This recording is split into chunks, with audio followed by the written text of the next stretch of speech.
दोस्तों, अलास्का में हुई ट्रंप और पुतिन की हाई प्रोफाइल मीटिंग पर सबकी नजरें टिकी हुई थी। दुनिया को ये उम्मीद थी कि शायद इस मुलाकात से यूक्रेन युद्ध को खत्म करने की कोई राह निकलेगी। 3 घंटे तक दोनों नेताओं के बीच बातचीत चली, लेकिन आखिरकार ये वार्ता किसी भी ठोस नतीजे तक नहीं पहुंच पाई।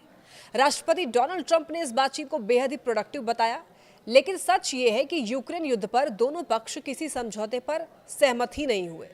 संयुक्त प्रेस कॉन्फ्रेंस में सबसे पहले बोलते हुए व्लादिमीर पुतिन ने यह कहा कि बातचीत आपसी सम्मान और रचनात्मक माहौल में हुई। उन्होंने एक बड़ी दिलचस्प बात कही। पुतिन का कहना था कि अगर ट्रंप राष्ट्रपति होते तो शायद ये युद्ध शुरू ही नहीं होता।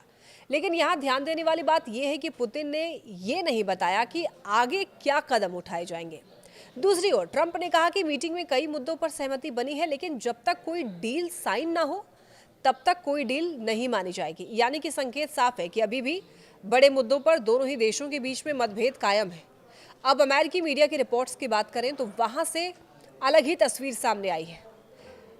एक न्यूज़ रिपोर्ट के मुताबिक मीटिंग का माहौल बिल्कुल अच्छा नहीं था। अंदर ऐसा लग रहा था कि पुतिन सीधे आए, जो उन्हें कहना था वो बोले, फोटो खिंचवाई और फिर निकल गए।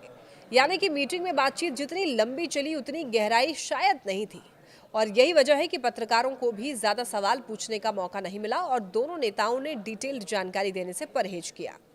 देखिए, ट्रंप ने बाद में ये कहा कि कई मुद्दों पर प्रगति हुई है, लेकिन कुछ बड़े मुद्दे अब भी सुलझे नहीं हैं।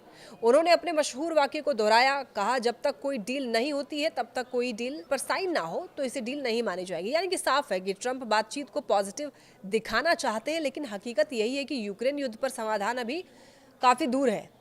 तो ऐसे में अब सवाल यह है कि इस मीटिंग का असर भारत पर क्यों पड़ेगा।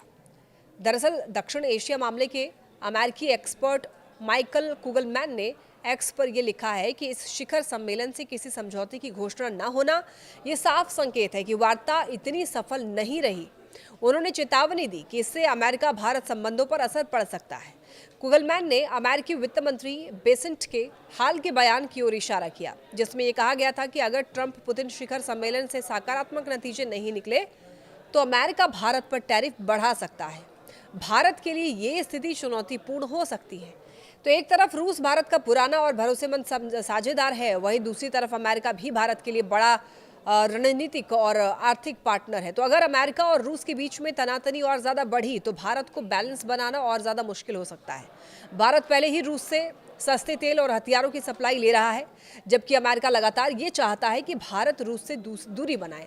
तो ऐसे में अलास्का की ये बैठक जो है वो बेनतीजा रही। भारत के लिए आने वाले दिनों में नई मुश्किलें खड़ी कर सकती हैं, और कुल मिलाकर कहें तो दुनिया की सबसे बड़ी दो ताकतों की इस बातचीत से नतीजे निकलने की उम्मीद जरूर थी, लेकिन अब भी रास्ता साफ नहीं है। यूक्रेन युद्ध जारी है, रूस और अमेरिका के बीच अविश्वास कायम है और भारत जैसे देशों को आगे और कड़े फैसले लेने पड़ सकते हैं।